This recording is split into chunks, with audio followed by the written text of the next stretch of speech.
المصنف رحمه الله تعالى ونفعنا بأمره وبركة آمين. واعلم أن النفس تكون في أول الأمر أمارة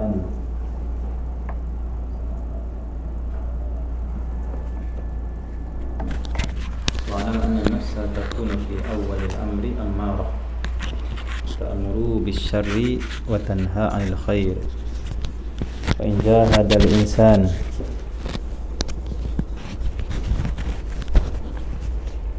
وصبر على مخالفة هواها صارت لوامة متلونة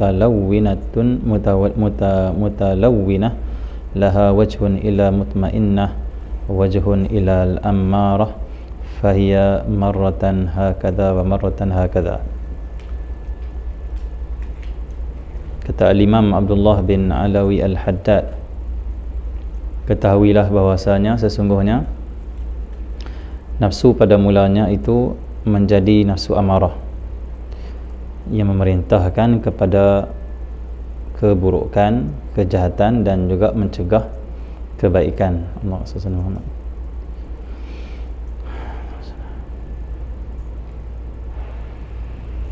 Asal kejadian kita ini suci ya. Asal ruh kita ini suci.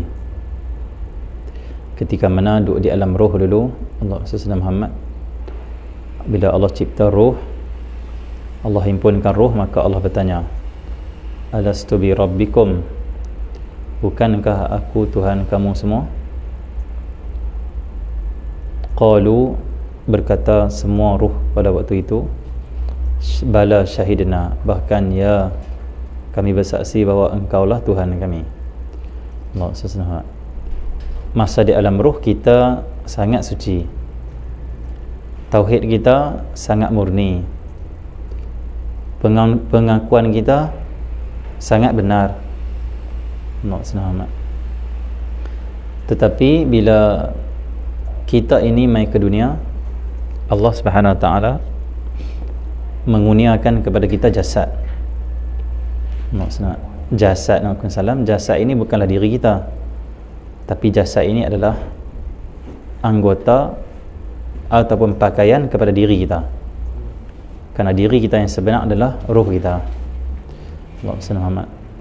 Bila kita mai ke dunia, Allah SWT Muhammad, ruh kita yang suci itu, yang murni tauhid dia, Allah SWT Muhammad, yang bersih, Allah SWT Muhammad, dirinya bila masuk dalam jasad Allah SWT, maka jasad ini Allah SWT, dia ada kehendak dia, dia ada hak dia. Kalau ruh, kehendak dia yang dia nak adalah zikir pada Allah, tauhid kepada Allah, itu ruh.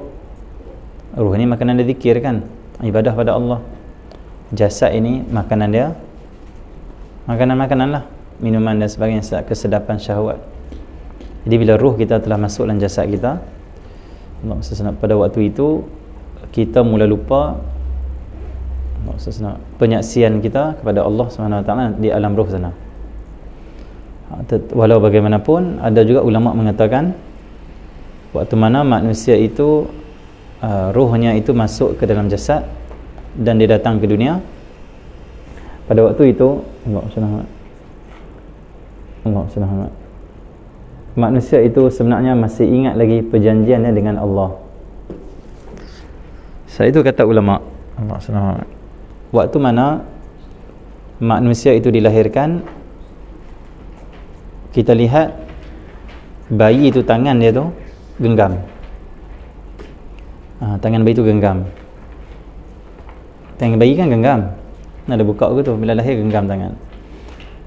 Kata ulama, apa maksud bayi bila dilahirkan genggam tangan dia?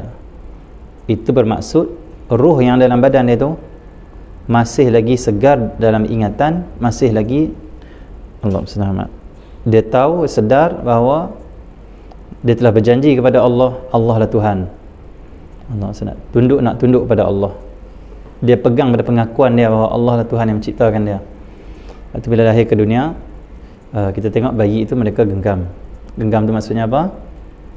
Allah Sayyidina Muhammad dia pegang pada janji dia bahawa Allah itu Tuhan. Itu manusia macam tu. Manusia bila lahir dia genggam, bila dia mati dia akan buka. Dia akan buka macam tu. Genggam tu maksudnya masih ingat lagi, masih kuat lagi ingatan, mengaku pada Allah itu Tuhan.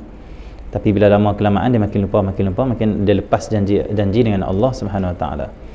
Kita apalah jadi Allah Subhanahu Muhammad bila roh kita yang suci ini bercampur dengan nafsu, bercampur dengan diri kita, pada waktu itu jadilah diri kita ini amarah.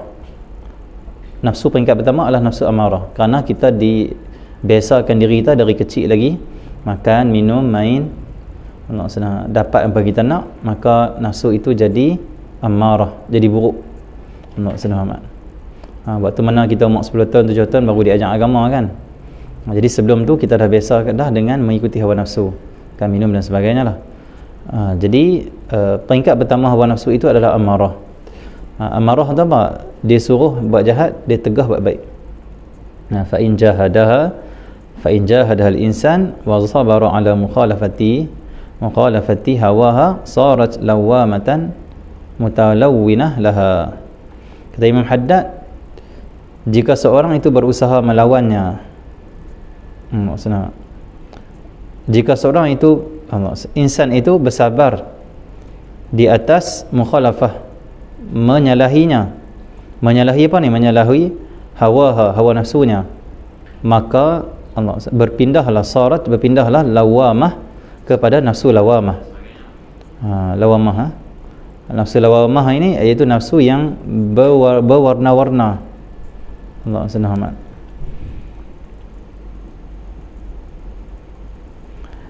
Subhanahu yang memiliki kecenderungan menuju kepada nafsu mutmainnah,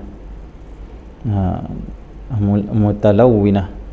Jadi Allah Subhanahu kata Imam Abdullah bin Alawi al-Haddad, bila seorang itu dia sabar di atas menyalahi nafsu dia, maka nafsu dia waktu itu akan berpindah kepada lawamah. Peringkat pertama nafsu yang perlu kita bersihkan adalah nafsu amarah. Inna nafsa la ammaratun bisu. Allah sebut dalam Quran, sesungguhnya nafsu amarah itu sangat menyuruh kepada keburukan. Jadi dalaman kita ini yang selalu ajak pada keburukan, kita kena ubah dia. Ubah macam mana? Ubah dengan cara bersabar di atas menyalahi kehendak yang buruk. Ini terseksa ni, dakwah perjalanan ni terseksa sikit. Kenapa? Kita terpaksa menyalahi kehendak-kehendak buruk, keinginan-keinginan syahwat, keinginan-keinginan yang tak elok yang dalam diri kita. Kita ubah dia, kita cuba menyalahi dia, tak ikut dia. Susah. Allah Subhanahu. Tapi bila kita sabar menyalahi nafsu, contoh nafsu amarah kata apa? Nak tengok perempuan, atau nak tengok perempuan, mulut nak caci maki orang, nak bertengkar dengan orang. Allah Subhanahu. Apa lagi? Nak ambil hak orang ke, hasad dengki, itu ini, geram ke orang, nak bertumbuk, nak bergaduh, apa semua. Ni nafsu amarah semua. Bila nafsu amarah ajak kita pun sekat. Kita sabar, aku tahan, aku tak kata pada orang. Tapi nak kata kepada orang ni kuat ni, hati aku ni nak kata kuat ni, nak tengok yang haram ni kuat ni, tapi aku tahan. Jadi siapa yang tahan untuk menyalahi nafsu amarah dia, kehendak nafsu amarah yang jahat tu, maka akan berpindahlah nafsu amarah itu kepada nafsu lawamah. Maksudnya dia akan naik martabat dia akan naik kedudukan dia daripada amarah kepada lawamah. Allah Subhanahu. Apa tanda orang tu diri dia tu ada nafsu amarah? Tanda dia setiap hari dalaman dia tu nak buat jahat saja. Lepas tu kalau dia nak buat baik, rasa Allah Subhanahu tak mau, tak minat. Contoh kawan kata apa? Jom kita keluar pergi mall, kita mengorak-ngorak, contohlah. Allah Subhanahu Muhammad. Jom kita pergi main game, jom main judi. Allah Subhanahu Muhammad. Contohlah. Dia pergi terus tanpa dia fikir. Tapi bila ada seorang kawan lagi ajak apa, jom pergi mengaji, dia kata apa? Oh, aku ni tak dan lah, ni kau ada masalah lah, aku ni nantilah. Okey, jadi bila jahat dia cepat nak buat, baik dia tak buat, tu tanda nafsu amarah dalam diri dia. Tu dia kena buat apa?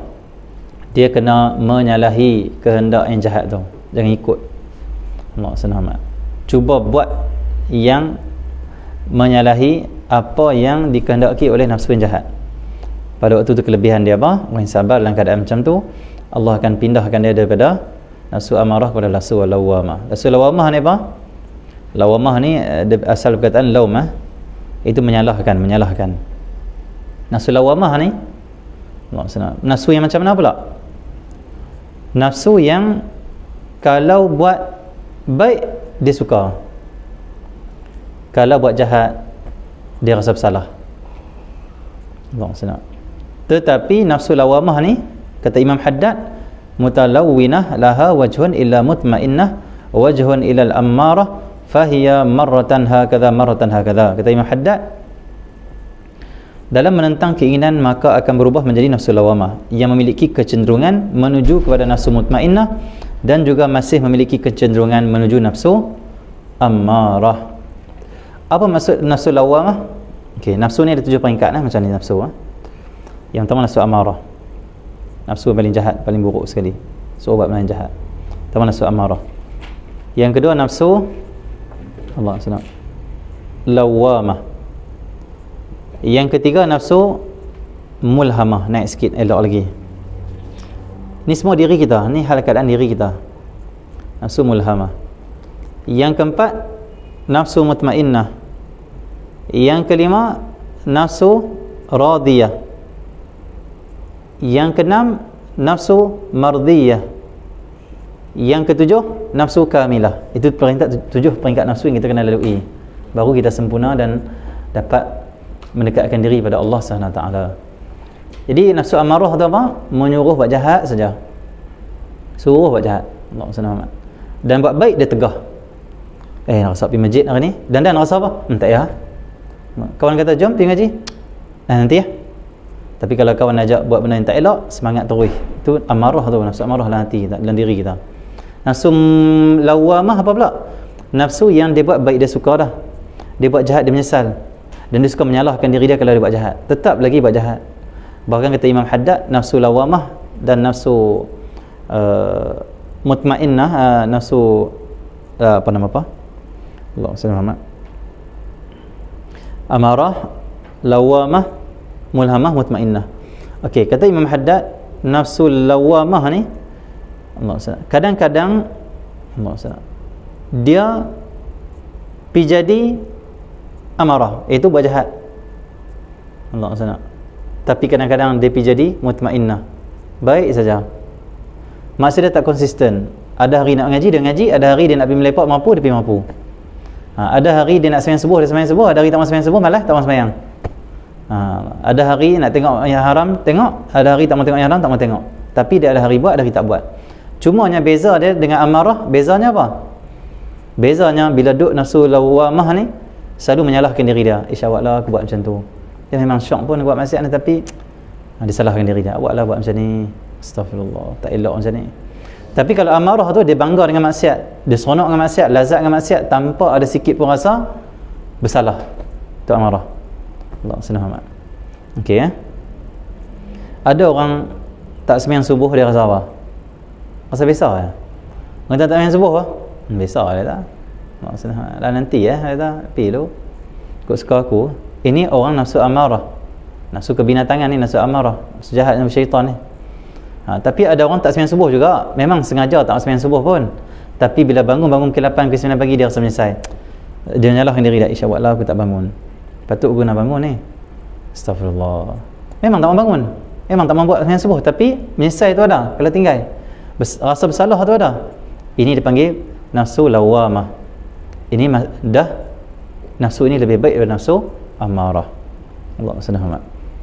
Okey nafsu lawamah ni saat dia buat baik, saat dia buat jahat. Kalau dia buat baik dia seronok, dia buat jahat dia akan menyalahkan diri dia. Tapi kalau nafsu amarah buat jahat saja dengan bangga, dengan seronoknya, dengan sedapnya, dan kalau nak buat baik dia rasa menyesal pula, tak mau pula. Tak mau. Okey, lepas tu bila kata Imam Abdullah bin Alawi al-Haddad, Allah sallallahu Muhammad,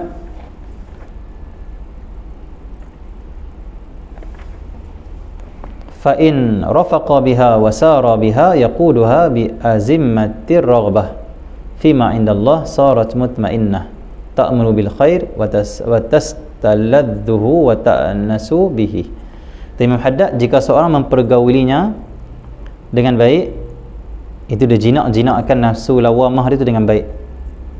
Dia cuba pergi ngaji juga, dia cuba amal juga setakat dia mampu. Dia cuba pujuk jinakkan nafsu lawamah dia tu yang sat-sat nak buat baik, sat-sat nak buat jahat. Tapi dia lebih, dia jaga dan jinakkan untuk buat baik banyak daripada buat jahat. Allah SWT. Kata Imam Haddad, Allah SWT, jika seorang menjinak-jinakkan, mempergaulinya itu nafsu lawamah itu dengan baik, Allah SWT, dia tarik pergi bersamanya dan mengendalikannya dengan harapan atas segala yang ada di sisi Allah. Raghbah bi'azimati, raghbah, keinginan-keinginan apa yang ada di sisi Allah, maka nafsu tersebut akan berubah menjadi mutmainnah. Allah SWT. Bila nafsu lawamah itu Allah dipujuk, dijinakkan, Allah SWT cuba dipaksa juga ke arah kebaikan, walaupun dia nak buat jahat juga, jahat nak buat, baik pun nak buat. Allah SWT. Kata Imam Haddad, dan Allah SWT, dia jinak-jinakkan pula nafsu dia itu dengan apa? Dengan apa yang Allah SWT ada di sisi Allah, harapan, keinginan di sisi Allah. Contoh dia pujuk macam ni, dia tahu, wahai nafsu, tak payahlah engkau maksiat, kalau engkau buat baik engkau akan mulia sisi Allah. Engkau buat baik, orang yang soleh itu mereka bila dapat ridha Allah, mereka selamat dunia akhirat. Orang yang Allah SWT buat baik ini, Allah takkan sia-siakan kebaikan dia. Bila mati nanti akan selepas sudah azab kubur. Kau kalau buat baik nanti akan dapat nikmat yang kekal nanti syurga. Jadi dia pujuk, dia jinakkan nafsu dia nak buat jahat tu dengan apa? Dengan Allah SWT keinginan-keinginan Allah SWT apa yang ada di sisi Allah Subhanahu Wa Taala. Dia bagi nafsu dia teringin apa yang di sisi Allah. Dia bagi nafsu dia suka apa yang di sisi Allah. Allah SWT. Maksud dia apa? Kena ngaji. Nak ngaji nak tahu macam mana benda ni. Bila ngaji, Tok Guru kata ini syurga, ini Allah akan bagi ini. Nafsu dia akan jinak. Nafsu dia akan mula rasa macam tu buat baiklah. Buat jahat tak dapat apa pun. Nyesai lagi adalah. Allah SWT. Jadi macam tu nafsu kena macam tu. Kena mengaji lah. Bila dia jinakkan macam tu, dia pujuk nafsu dia nak buat benda elok, nak buat benda elok, nak buat benda elok. Ada janji Allah yang elok, ada janji Allah yang baik, ada janji Allah yang besar. Maka waktu itu akan berpindahlah sarat mutmainnah. Waktu itu Allah akan tingkatkan nafsu dia, akan berpindah kepada mutmainnah. Dan sebahagian kitab kata mulhamah dulu, baru mutmainnah. Mulhamah itu nafsu yang diberi ilham oleh Allah. Ilham nak buat baik saja, jahat dah tak ada rasa nak buat dah. Tetapi tetap dia masih lagi belum stabil. Tetap ada juga waktu-waktu dia akan jatuh juga buat benda yang tak elok juga. Allah. Tapi kalau sampai ke mutmainnah, peringkat yang keempat, waktu tu nafsu yang tenang, iaitu dah tenang dengan taat pada Allah, tenang dengan zikir pada Allah, tenang dalam keadaan meninggalkan larangan Allah. Dia tak rasa nak buat dah, cukup hati dia tak bergelora lah. Dia seolah laut yang tak bergelora.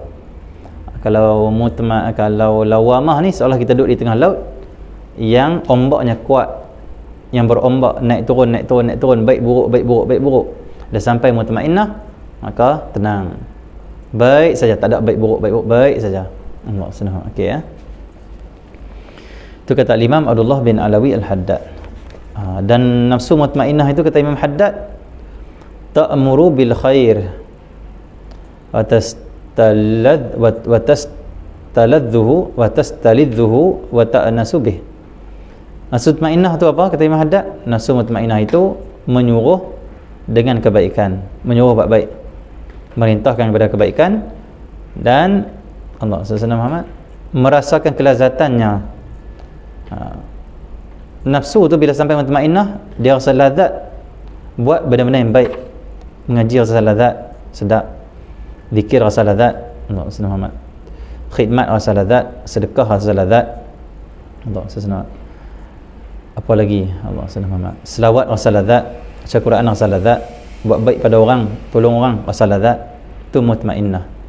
Allah SWT. Tapi kalau amarah tak suka tolong orang, amarah penting diri, amarah tak suka sedekah, dia rasa rugi. Mutmainnah suka sedekah sebab dia rasa sedekah itu adalah satu ibadah kepada Allah, maka dia lazat. Di situ ada ridha Allah, dia lazat. Di situ ada pandangan Allah, dia lazat. Allah SWT. Lazat dengan Allah, lazat dengan ibadah pada Allah Subhanahu Wa Taala. Allah SWT. Dan wa ta'nasu bihi, dan merasa tenteram, merasa tenang dengan Allah SWT, kebaikan yang dia buat. Allah SWT. Okey. Dan kata Imam Haddad, wa tanha 'anil syarr. Dan nafsu mutmainnah tu macam mana? Dia mencegah daripada Allah SWT kejahatan. Wa tanfiru anhu, serta menghindari daripada kejahatan. Wa tafirru minhu, dan lari daripada kejahatan. Okey, ini berkenaan dengan nafsu mutmainnah. Jadi nafsu mutmainnah itu kesimpulan dia, nafsu yang suruh buat baik saja, bukan setakat buat baik, sedap pula buat baik, lazat pula buat baik. Kita kalau semayang dah mula rasa lazat semayang, rasa tak mau tinggal semayang, itu nafsu mutmainnah. Tapi kalau paksa diri semayang, tahu semayang tu baik, tapi kena paksa diri semayang pula dalam keadaan Allah SWT, nak habis 4 rakaat tu rasa, ya Allah, lambatnya 4 rakaat ni. Sebab tu dia shortcut habis ya. Baca semua shortcut sebab tak lazat. Dah tak lazat ni nak bagi habis cepat. Allah SWT. Para awliya Allah Subhanahu Wa Taala bila semayang nak semayang lagi, semayang nak semayang lagi, semayang nak semayang lagi. Allah SWT. Berdirinya lama, rukuknya lama, sujudnya lama. Allah SWT. Kenapa? Mereka mutmainnah. Bahkan kadang lebih atas daripada tu lagi.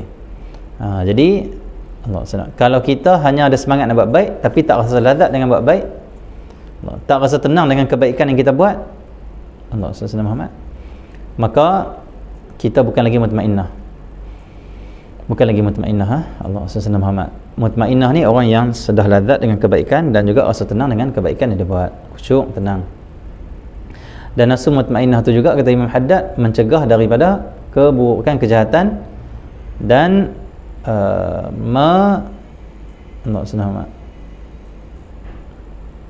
menghindari dan lari daripada kejahatan. Maksudnya jahat ni dia tak berkenan langsung, tak mau langsung.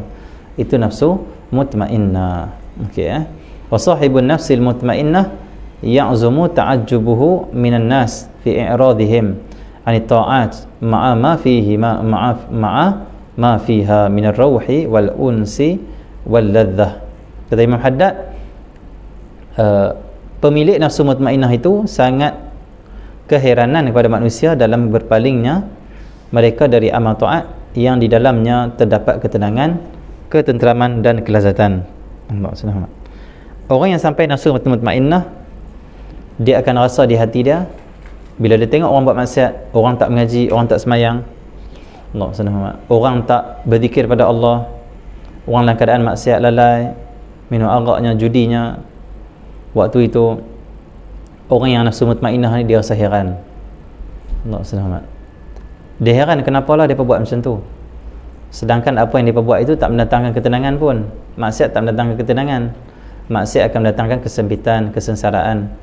Dia akan rasa kenapa dia buat macam tu. Allah SWT. Dan kenapa mereka itu berpaling daripada taat? Kenapa mereka tak zikir? Kenapa dia tak mengaji? Sedangkan mengaji, zikir ni seronok, sedekah tu seronok, ibadat tu seronok, tenteram, tenang. Tapi kenapa manusia tak pergi ke sana? Manusia tak buat. Dia rasa macam tu. Allah SWT. Itu nafsu mutmainnah. Itu kata Imam Haddad nah. Sebab apa dia rasa macam tu? Sebab dia dah rasa dah kesedapan ibadah. Contoh, dia ajak kawan dia, dia sedap ni ngaji, sedap ngaji, dia amal pun sedap, Allah bagi kesedapan pada dia. Walaupun tujuan kita amal, kita mengaji bukan tujuan yang sedap lah, tujuan kerana Allah lah, tapi sedap Allah bagi. Kalau kita ni hati kita bersih dan juga kita buat kerana Allah. Contoh, dia tengok kawan dia tak mengaji, lepas asar duk lepak, duk main. Tambahlah lepas asar buat apa? Buat maksiat, buat benda yang tak elok, duk kedai kopi ngumpat dengan tahu orang. Allah SWT. Lepas tu dia rasa macam ni, dia rasa sedapnya, lazatnya aku mengaji tang-tang. Allah SWT. Aku nak ajak kawan aku lah. Dia pun ajak kawan dia, jom daripada kita lepak, baik kita pergi mengaji. Kawan dia kata apa? Duk orang ni lagi syok ada pergi mengaji. Mengaji dah apa? Waktu tu orang nafsu mutmainnah dia akan rasa heran. Rasa heran apa? Herannya dia ni, Allah SWT, sedap mengaji ni, ibadat ni sedap, awaklah dia tak mau, awaklah dia macam ni. Kalau dia tahu sedapnya ibadat, sedapnya mengaji ni, mesti dia pergi. Jadi kenapa orang nafsu mutmainnah dia akan rasa perasaan macam tu? Kerana dia dah rasa. Adapun orang yang nafsu amarah ni, yang nak duduk lepak sembang merapu ngumpat dengan orang saja ni, dia tak pernah rasa nafsu mutmainnah tau. Tak pernah rasa kesedapan taat, zikir dan mengaji apa ni. Sebab itu Allah SWT, dia tak heran dengan diri dia tak pergi ngaji. Tak rasa apa? Rasa baik pula. Rasa okey saja. Tapi kalau dia pun dapat nafsu mutmainnah tu, dia akan rasa heran tak? Herannya aku kenapa lah aku pergi buang masa dulu. Buruknya, malunya aku. Dia baru dapat beza tu baik dan buruk. Di antara benda yang Allah SWT elok dengan tak elok. Sebab itu kata ulama, selagi mana orang itu duduk di peringkat nafsu amarah dan dia tak mujahadah, dia tak menyalahi, dia tak Allah SWT menyalahi kehendak nafsu amarah dia, selagi itulah dia hidup dengan nafsu bukan dengan akal. Akhirnya dia tak boleh beza baik dan buruk. Tak boleh beza baik dan buruk. Allah SWT Muhammad. Okey ya. Buang-buang masa tu baik ke buruk? Buang masa lepak kosong-kosong, main game berjam-jam, tidur lama berjam-jam, baik ke buruk? Kalau orang tu ikut nafsu dia, tak pernah menyalahi nafsu dia, dia akan rasa tu baik. Ini kehidupan aku, enjoy lah, biarlah aku, ini diriku, hampa jangan kata pada aku, ikut aku lah, nak dia apa pun, dia rasa okey, dia rasa itu bangga bagi dia. Tapi bila dia menyalahi nafsu dia, oh ya, aku ni main game tak elok ni, main game sampai berjam-jam, tak elok tidur lama-lama ni, tidur sikit dah, main game agak-agak dah lah, kena pergi ngaji ni, kena keluar game. Nafsu ajak pergi lepak, aku nak pergi mengaji. Bila dia menyalahi saja nafsu dia akan mula meningkat. Dia amarah kepada lawamah. Waktu tu barulah akal dia berfungsi. Baru dia dapat nampak, lah rupanya buruk dulu aku buang masa main game lama-lama, buruknya aku dulu aku sembang kosong lama-lama, buruknya dulu aku ini duduk kedai kopi dengan orang main jam-jam. Aku mengaji kan bagus. Kalau dulu aku mengaji dari awal kan bagus. Akal dia berfungsi kalau dia menyalahi nafsu amarah.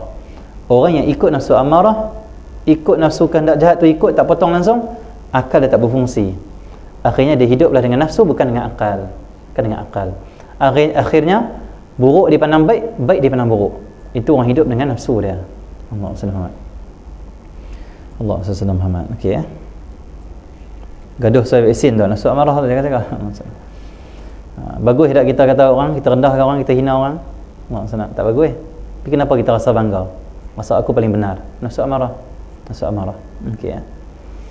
Allah SWT. Yang ambil vaksin, jangan kata lebih-lebih kepada yang tak ambil vaksin. Kata lebih-lebih maki hamun, merendahkan, menghina, merendahkan semua tu, itu orang amarah, nafsu amarah. Vaksin tu tak boleh memulihkan nafsu amarah dan melainkan dia menyalahi nafsu amarah. Stop dia merendahkan orang, kamu nak ambil. Yang tak mau ambil pula jangan mengutuk orang yang ambil. Tentu kan? Ikutlah. Okey ya. Nafsu amarah. Bila bertengkar bergaduh tak berhenti-berhenti, itulah nafsu amarah. Nafsu amarah. Nafsu amarah ni dia akan bawa ke neraka. Na'udzubillah min dzalik. Okey ya. Jadi kata Imam Haddad macam tu. Jadi Allahumma salli Muhammad, selagi mana manusia ini tak menyalahi hawa nafsu dia, tak menyalahi kehendak-kehendak yang jahat tu, selagi itulah dia duduk di tahap amarah dan juga akal dia tak fungsi. Akal tak ada fungsi. Tak nampak mengaji tu baik. Dia nampak lepak tu baik. Kalau akal fungsi, mengaji lagi bagus daripada lepak. Okey ya. So kata Imam Syafi'i, orang siapa nak berjaya di dunia kena mengaji, nak berjaya di akhirat juga kena mengaji. Okey ya. Masuk amarah. Terus. Allah subhanahu wa ta'ala. Wa fi iqbalil 'ala al-ma'asi wasyahawati ma'a ma fiha min al-gham wal wahsyati wal mararah. Kita ni nafsu mutmainnah. Allah subhanahu wa ta'ala. Kita ni minta maaf. Kita ni nafsu amarah kita ni. Allah SWT. Sebab itu kita kadang kita heran. Kita heran apa? Heran tengok orang mengaji kuat, orang zikir banyak, orang baca Quran banyak. Kita heran, macam mana boleh buat banyak? Aku mengaji sejam pun aku dah tak larat. Aku baca Quran semuka pun rasa banyak lah. Zikir 100 yang payah nak perhabis lah. Allah SWT. Macam mana dia boleh zikir sampai ribu-ribu, sampai 2-3 jam duduk berzikir lah? Kenapa kita Allah SWT tak boleh buat macam orang tu buat? Ribu-ribu zikir tu, buat baik banyak pada kita, kerana dia telah merasakan lazat, kerana dia mutmainnah. Lazat, satu lazat boleh banyak.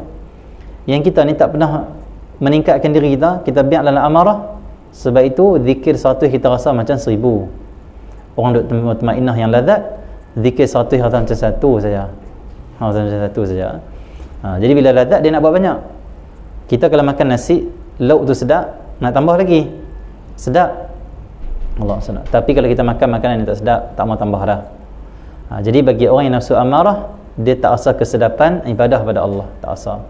Tapi bagi orang yang duduk di tempat mutmainnah, Allah senang, dia rasa sedap dengan ibadah, bahkan nak tambah lagi, nak tambah lagi, nak tambah lagi, nak tambah lagi. Tu dan dia buat setakat mampu dia lah. Al-Habib Allah Subhanahu Muhammad Allah Subhanahu Muhammad Syekh Abu Bakar bin Salim Syekh Abu Bakar bin Salim selama 40 tahun dia semayang subuh menggunakan wudu insya'. 40 tahun. Maksudnya apa? Tak pernah tidur malam. Sebab tak tidur malam? Sebab dia dah berpindah dari nafsu amarah kepada nafsu mutmainnah. Bahkan mungkin dia dapat radiyah atau mardiyah. Nafsu yang sangat indah dalam ibadah pada Allah. Nafsu yang gembira dan seronok bila beribadah pada Allah. Sehingga kan bila dia ibadah mula waktu insya' dia ghalib, sedap. Ibadah. Sedap-sedap dah masuk subuh, akhirnya semayanglah subuh dengan wudu insya'. Maksudnya tak tidur. Bila tak tidur tak batal wudu. Begitu juga Syekh Abdul Qadir Al-Jailani rahimallahu taala 40 tahun juga sembahyang subuh guna wudu insya'. Kenapa? Tak tidur malam. Siapa jadi macam tu? Kerana mereka merasakan lazat dengan Allah Subhanahu wa taala, zikir kepada Allah Subhanahu wa taala. Tu sebab kalau kita jadi heran pula, kenapa dia boleh buat sampai macam tu lama, tak letih ke? Kita sebab amarah. Kita belum mencapai macam mereka. Sebab tu mereka Allah Subhanahu wa taala tak sama dengan kita. Okey. Allah Subhanahu wa taala. Terus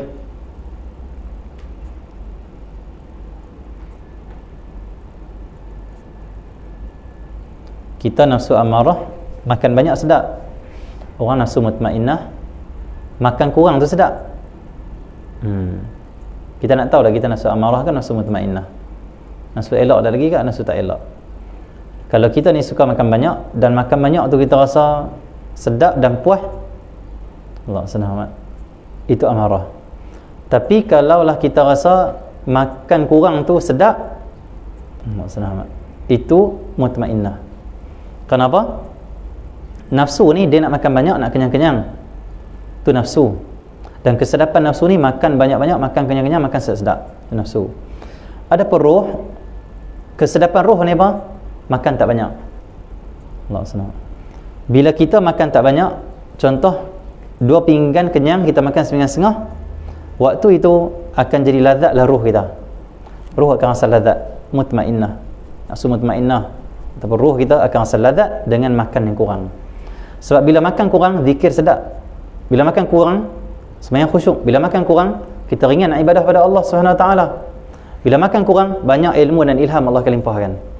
Allah buka hijab untuk mengenal Allah Subhanahu wa taala. Jadi Allah Subhanahu wa taala, kita tengok kita tak kat mana, kita duduk di mana. Tapi kalau boleh tak payahlah peduli sangat amarah kita, lawamah kita, mulhamah kita ke, yang penting berjuanglah untuk sampai ke mutmainnah. Itu dipesan oleh Tuanku Haji Ayub Pak Suyuk. Tuanku Haji Ayub dulu waktu mana orang tanya dia, Tuanku terang sat kepada kami nafsu amarah apa, lawamah apa, mulhamah apa, mutmainnah apa. Dia kata hampa tak usah fikir banyak-banyak, hampa zikir setiap hari, mengaji setiap hari, yang penting berjuanglah untuk dapatkan mutmainnah. Yang lain tu sudah ambil tahu tak apa.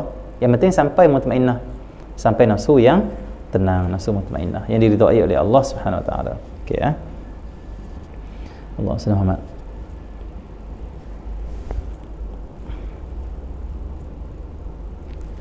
Terus Allah Subhanahu wa taala. Dan kata Imam Haddad, begitu pula dalam penghadapan mereka kepada kemaksiatan dan syahwat yang di dalamnya terdapat kegelisahan, ketakutan dan kepahitan.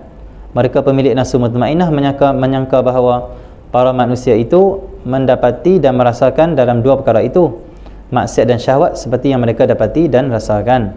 Lalu mereka kembali kepada diri mereka, thumma yarji'u ila nafsihi wa yadhkuru ma kana yajidu min qablu fi tanawuli syahwat min al-ladzat wa fi fi'li at-ta'at min al-mararat fa ya'lamu annahu lam yasil ila ma huwa fihi illa bimujahadatin tawilatin wa inayatin min Allah wa azimatin.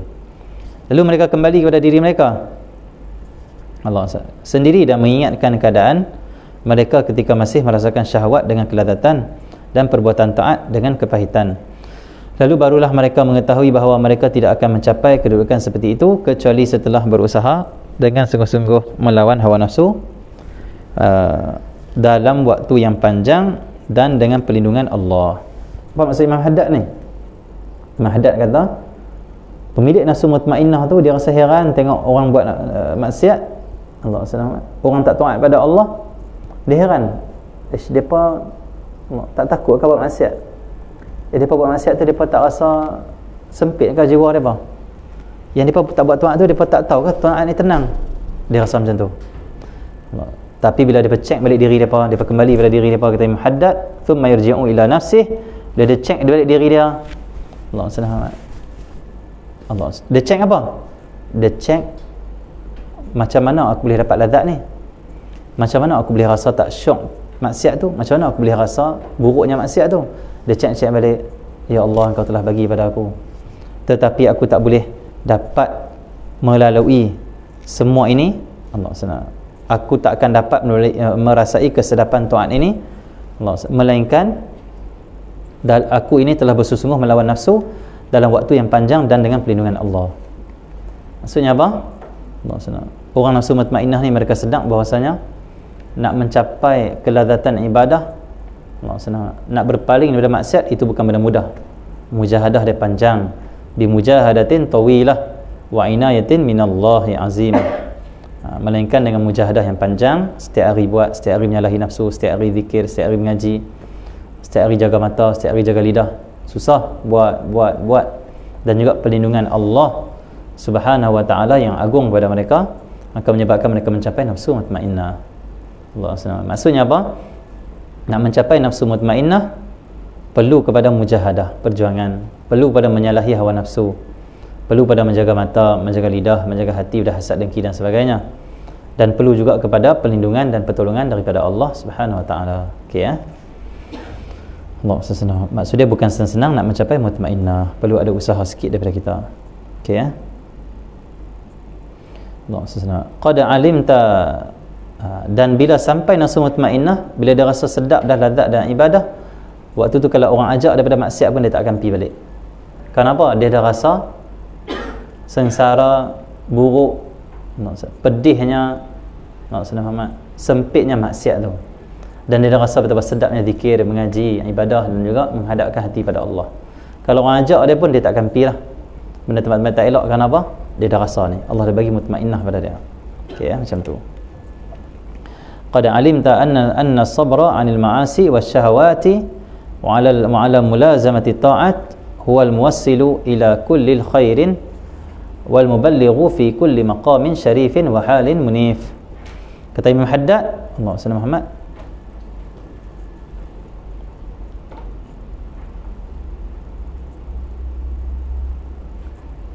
engkau telah mengetahui bahawa sabar dari perbuatan maksiat dan syahwat serta selalu berbuat taat adalah pengantar, Allah SWT, kepada segala kebaikan dan penyampai kepada setiap kedudukan yang mulia dan keadaan yang tinggi.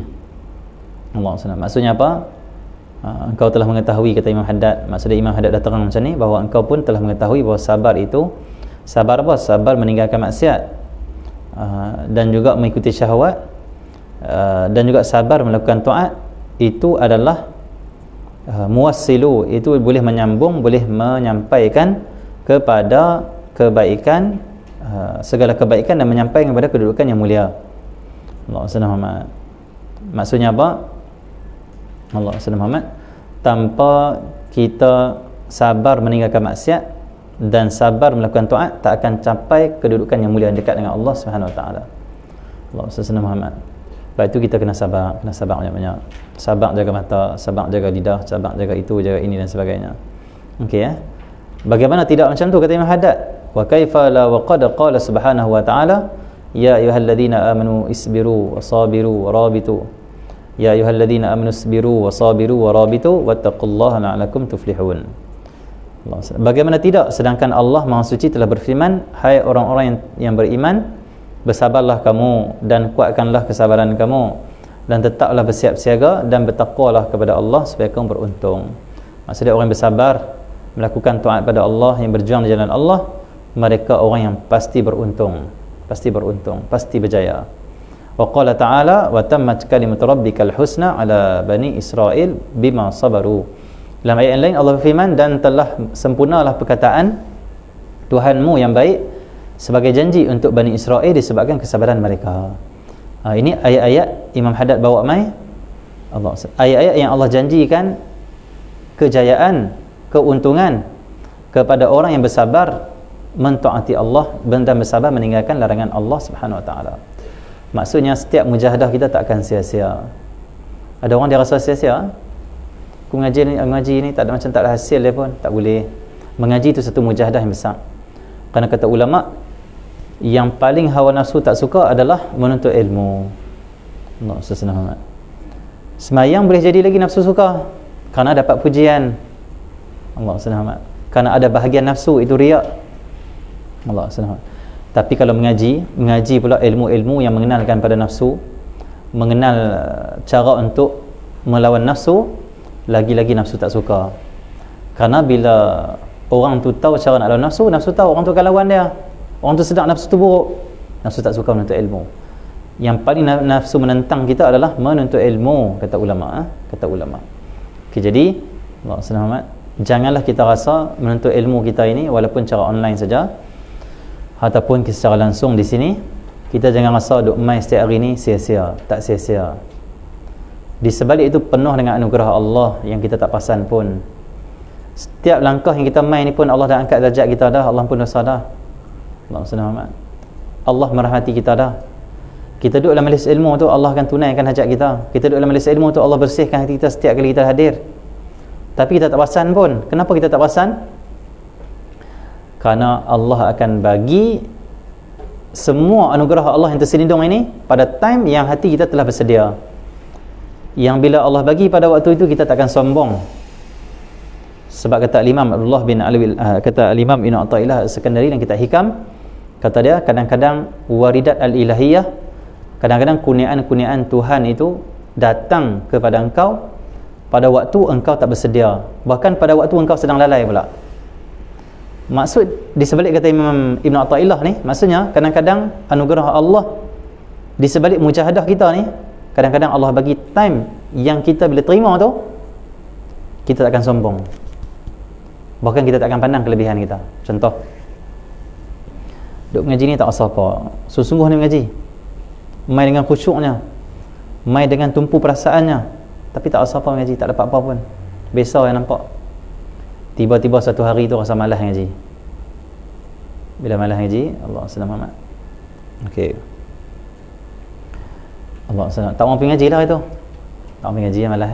Allah SWT. Dia pun baring.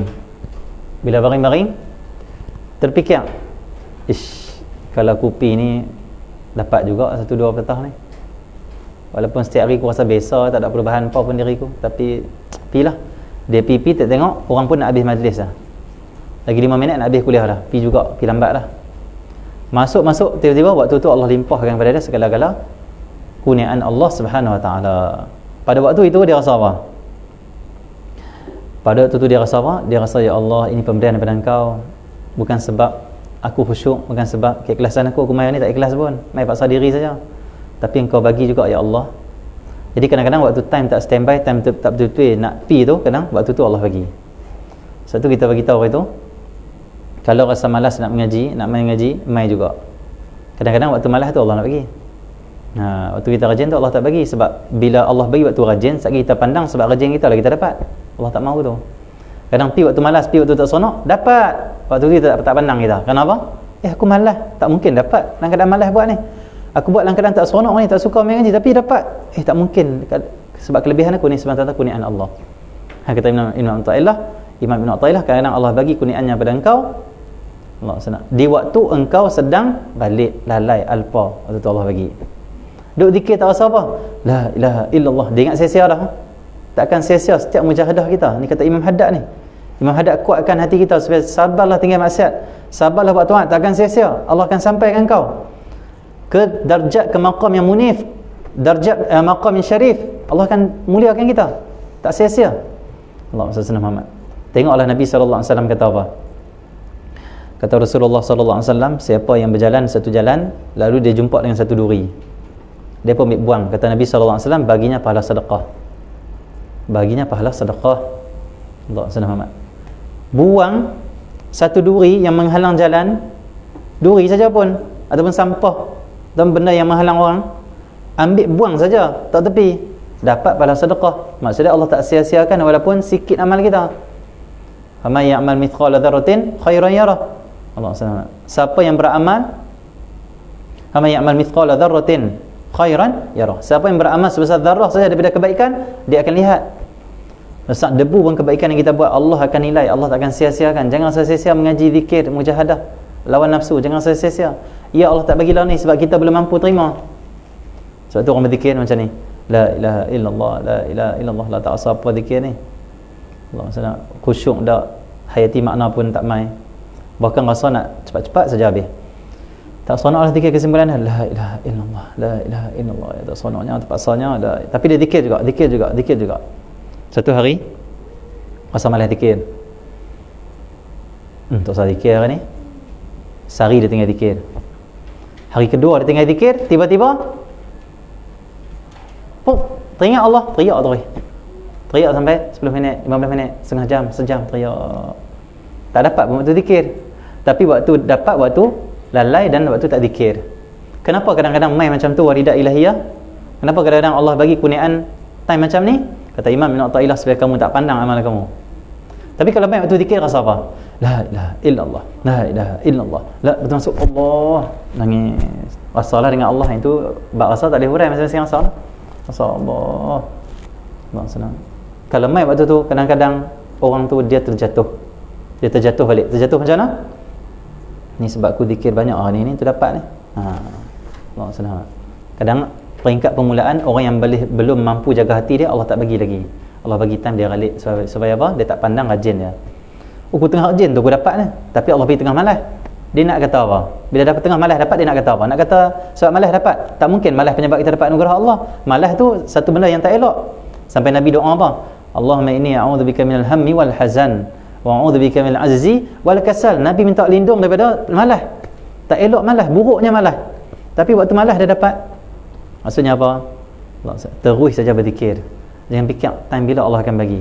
Yang pastinya bila kita dah bila Allah dah mengetahui time itu sesuai untuk dia kurniakan kepada kita anugerahnya, dia akan bagi. Tugas kita bukan tanya Allah senang, bukan urusan kita duk tanya aku mengaji tak dapat apa pun, aku duk zikir tak rasa apa pun, tak ada perubahan apa pun. Itu bukan urusan kita. Urusan kita buat saja, ikhlaskan niat kita, maka sampai masa Allah akan bagi. Bahkan kata Imam Ibn Athaillah As-Sakandari, kurniaan Allah itu mengikut persediaan engkau. Semakin luas hati kita, semakin bersih hati kita, maka semakin banyak pula anugerah Allah. Kerja kita buat persediaan, buat persiapan amal, dan kerja kita dan urusan kita bukanlah Allah senang nak tahu bila hati kita akan terisi ataupun kita akan dapat anugerah Allah akan terhasil. Tak, buat saja. Kata Tunggu Jerifai, kadang-kadang kita amal ni, zikir apa semua ni, kita mengaji apa ni, kadang kita tak dapat pun. Allah tak bagi makrifah kepada dia, tak dapat. Allah senang. Tetapi walaupun tak dapat waktu kita duk mengaji, duk zikir ni, kadang-kadang Tok Guru kata Allah akan bagi sebelum dia meninggal dunia. Bagi juga. Allah tahu bila Allah nak bagi. Sebelum meninggal dunia lagi 5 minit dapat makrifah kenal Allah. Lepas tu malaikat pun cabut nyawa. Mati dalam keadaan dia itu naik martabat wali Allah. Mati dalam keadaan wali, cukup kan? Sebelum mati tu dapat, bagus yang pastinya tak akan sia-sia setiap mujahadah kita, setiap Allah senang kesabaran kita untuk mentaati Allah dan juga meninggalkan larangan Allah Subhanahu Wa Taala. Buat saja.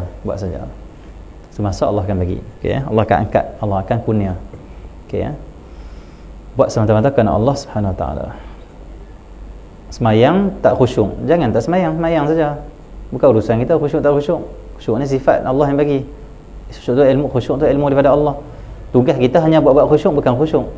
Kita tak boleh khusyuk, kita hanya boleh buat khusyuk. Fatah khusyuk kata ulama. Buat khusyuk tu boleh.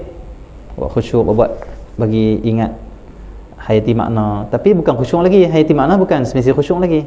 Kadang hayati makna tapi masih ada pemikiran pi rata. Khusyuk ni apa? Hanya hati dengan Allah saja, tu khusyuk. Tenang dengan Allah saja. Yang tu bukan boleh kita buat. Yang tu memang semata-mata pemberian daripada Allah.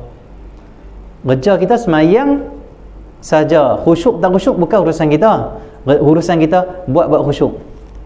Cuba ikhlas dan buat khusyuk. Bila kita buat satu hari, Allah bagi khusyuk. Waktu tu dah tak perlu dah usaha untuk khusyuk. Okey ya. Bahkan Waktu itu dia tak boleh elak pula daripada khusyuk, mesti khusyuk di dalam solat dan juga luar solat. Khusyuk tu terus jadi sifat hati dia. Okey dia buat sajalah, tu saya fikir awak aku tak dapat ni, aku dapat ni. Allah SWT. Sabar buat baru dapat. Ni buat seminggu nak dapat dah. Tak boleh tu. Ada orang jumpa seorang tok guru, "Wahai Syekh, saya nak mimpi Rasulullah. Bagi amalan pada saya." Syekh tu kata, "Selawatlah pada Rasulullah sehari 2000 kali." Di antara cara amalan untuk mimpi Rasulullah, sehari 2000 kali selawat pada Nabi sallallahu alaihi wasallam.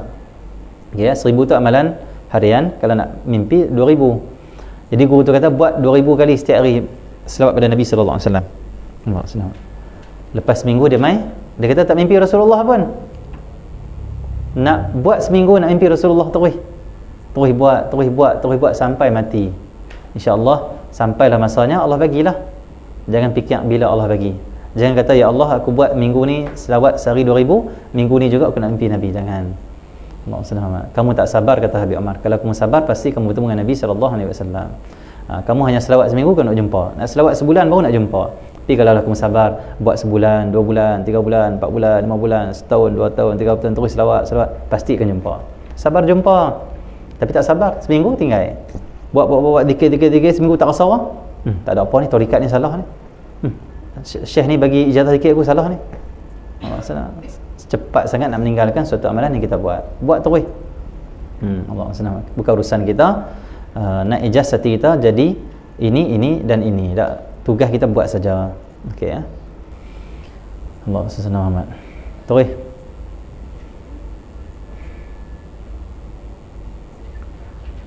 وقال سبحانه وتعالى وجعلناهم أئمة يهدون بأمرنا لما صبروا وكانوا بآياتنا يوقنون.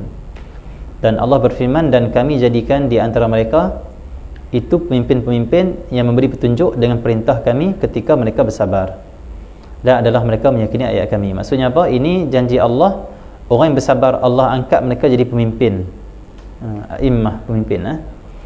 Maksudnya apa? Ada kalangan hamba Allah yang soleh, yang hebat-hebat, mereka diangkat menjadi pemimpin di asbab mereka bersabar. Sebab itu bersabarlah, kita takkan sia-sia sikit pun. Allah akan bagi. Ni mahadab pujuk kita dengan ayat Quran. Mahadab kata Allah akan bagi, kamu sabar saja, Allah akan bagi. Sabar. Fil hadis, min aqalli ma utitumul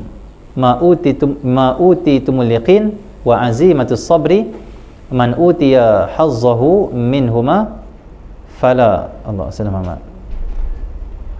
yubali bima fatahu min qiyamil lail wa siyamin nahar. Allah SWT. Dalam sebuah hadis Nabi SAW, sesuatu yang terkecil yang diberikan untuk kalian adalah keyakinan dan kesabaran yang kuat. Ataupun yang paling kurang, yang paling kurang. Satu yang paling kurang sekali yang diberikan untuk kalian adalah keyakinan dan kesabaran yang kuat. Barang siapa yang beruntung dengan diberikan keduanya, maka dia tidak akan mempedulikan apa yang hilang darinya, kerana bangun di tengah malam dan berpuasa di siang hari. Maksudnya apa? Siapa yang Allah kurniakan kepada dia al-yaqin dalam hati dia dan juga kesabaran yang kuat, maka tak perlu pedulilah kalau tak bangun sembahyang malam dan juga tak puasa siang hari. Kenapa? Yakin dalam hati dan juga kuat dalam bersabar melaksanakan perintah Allah dan juga meninggalkan larangan Allah, yang tu lebih besar daripada kita bangun malam hari sembahyang dan juga puasa di siang hari. Allah SWT. Apa guna kita bangun malam tetapi kita tak sabar? Malam hari bangun, qiyamul-lail, berzikir, tahajud. Pagi-pagi isteri marah dia marah pada isteri dia. Pagi-pagi isteri maki dia maki 10 kali isteri dia. Tampang isteri dia. Tak ada gunanya. Tapi bila Allah bagi kesabaran, Allah SWT, walaupun tak bangun malam, tapi apa yang dia hadapi setiap hari, dia sabar. Perintah Allah, dia sabar laksanakan. Larangan Allah, dia sabar, Allah SWT, mendirikan. Allah SWT. Yang ni, yang lebih baik daripada bangun malam dan juga puasa sepanjang hari. Apa? Iaitu Allah kurniakan dalam hati yakin dan juga kekuatan sabar. Sabar yang kuat. Allah SWT. Okey, jadi ini kurniaan Allah. Ini daripada hadis Nabi SAW berkenaan dengan kelebihan kita bersabar melaksanakan perintah Allah dan sabar meninggalkan larangan Allah Subhanahu Wa Taala. Jadi Allah SWT, teruskanlah kita beribadah, berzikir, memujahadah Allah, cari ridha Allah Subhanahu Wa Taala, dan cubalah menjaga hati kita semampu yang boleh. Allah Subhanahu. Contoh riak, ada penajar kita kemarin minta saya cakap sikit bab riak, saya terlupa. Sebab saya kuliah ni saya tak ikut saya lah, nak kata apa, saya ikut apa yang dia bagi dah kan. Allah Subhanahu. Allah Subhanahu. Ada hari cergas, ada hari tak cergas. Tak cergas tu tak sihat, dia kurang sikit dapat. Allah Subhanahu. Internet slow sikit, kalau sihat internet laju sikit, tak apalah. Allah Subhanahu. Itu rezeki masing-masing. Macam kita lah, kalau tak sihat kita kerja tak banyak, kalau kita sihat kita buat kerja banyak sikit, macam itulah. Jadi Allah Subhanahu Muhammad,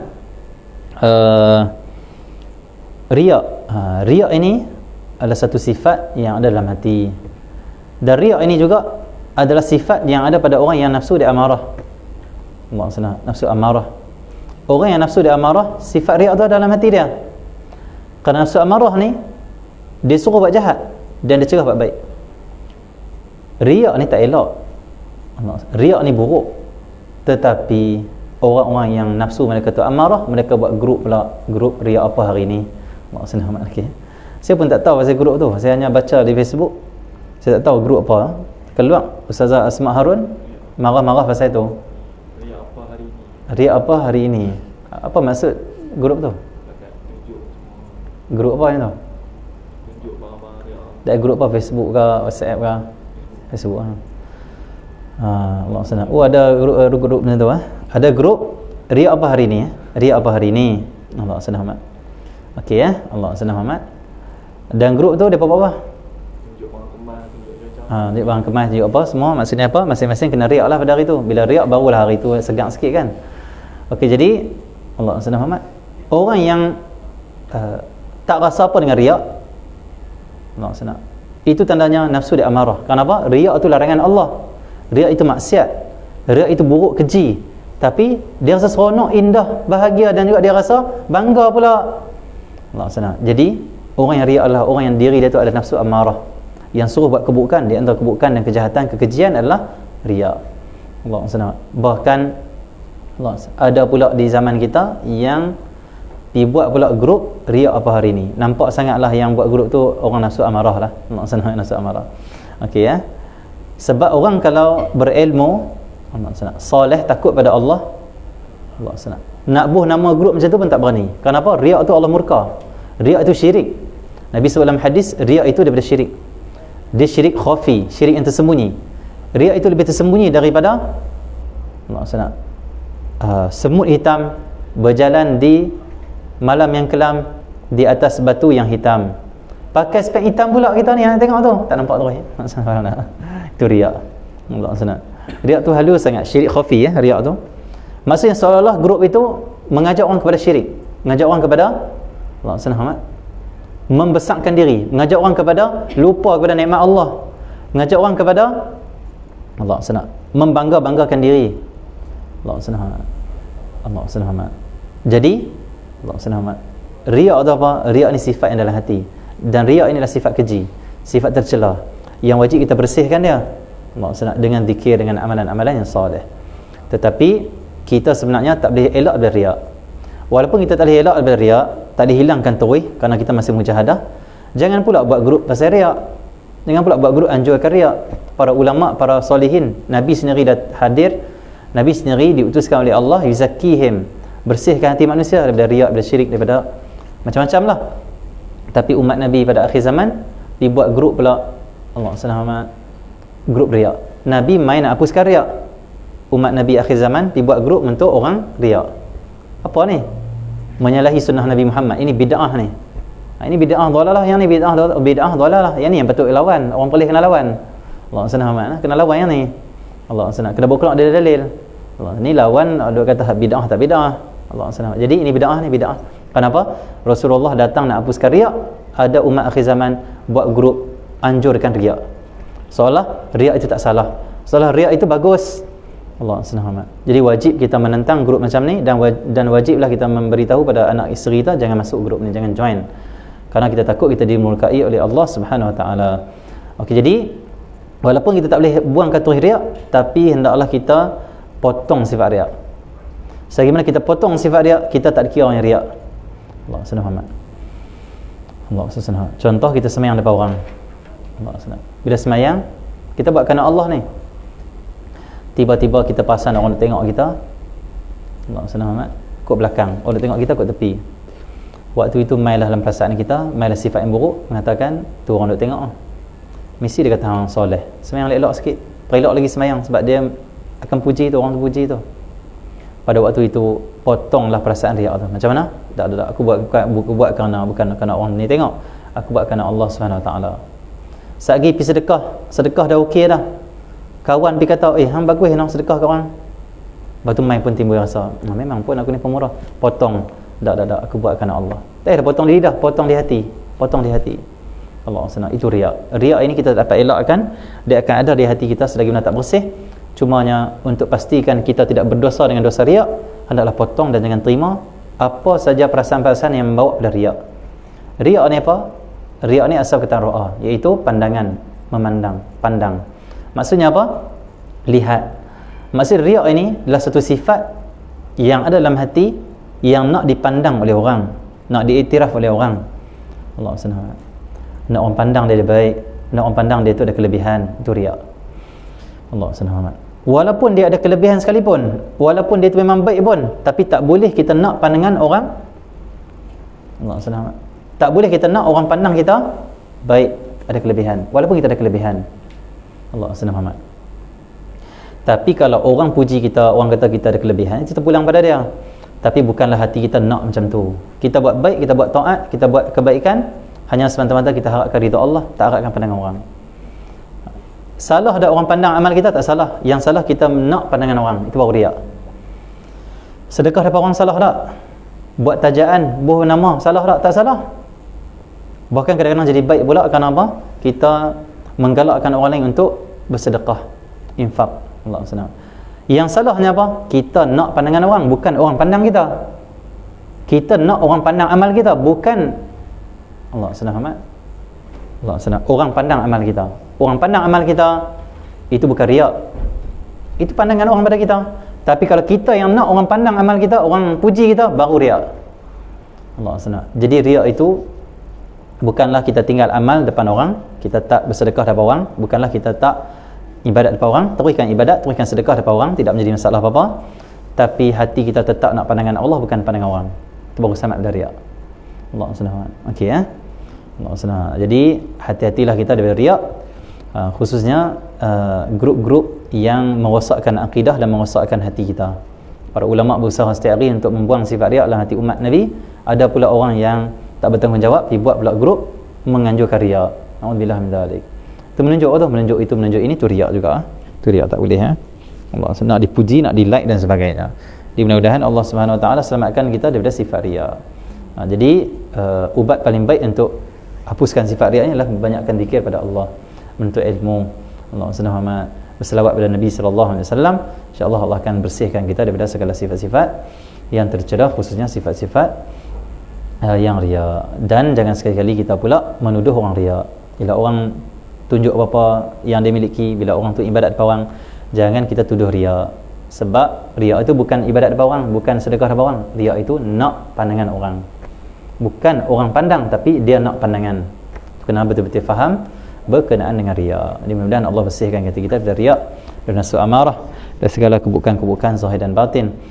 Mudah-mudahan Allah jadikan nafsu kita nafsu yang mutmainnah, yang ingin kebaikan semata-mata. Mudah-mudahan Allah bersihkan nafsu amarah kita, sehingga Allah sampaikan, Allah tukarkan kita kepada nafsu mutmainnah, sehingga kita semua mendapat ridha Allah Subhanahu Wa Taala.